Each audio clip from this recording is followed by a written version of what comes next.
Analytic philosophy is a 20th century movement in philosophy. The two major contributors are G. E. Moore and Bertrand Russell. Moore influenced Russell. Moore's realism went toward common sense, and Russell's went toward science, math, and language. Moore was not just interested in the meaning, but the analysis meaning. Russell believed that basic logic structure was similar to that of mathematics, and he was all about sentence structure and grammar to understand formal logical language. Logical analysis has two types, analytic and synthetic. Analytic sentences are true by definition and are generally self-explanatory. Additionally, they often have little to no informative value. Example of an analytic sentence includes two halves make up a whole, just like you see here in this picture of the orange. If a statement is synthetic, its true value can only be determined by relying on observation and experience. Its true value cannot be determined by relying solely upon logic or examining the meaning of the words involved. An example of synthetic statement includes the iron is on.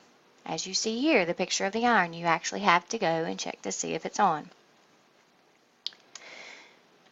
Some people just start spitting out words that don't make sense.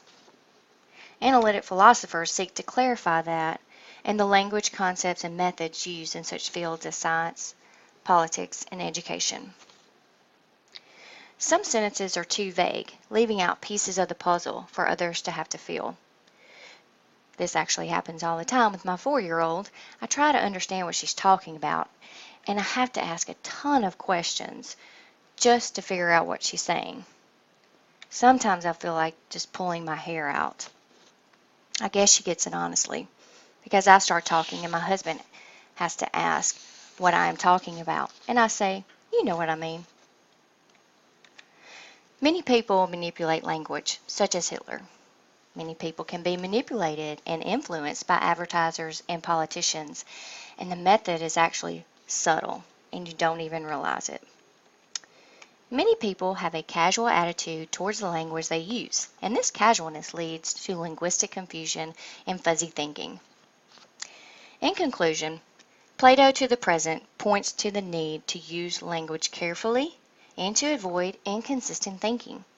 A major problem in life is the confusion and understanding brought about by unclear, careless language. This actually makes me wonder how much of our history is actually what has been interpreted.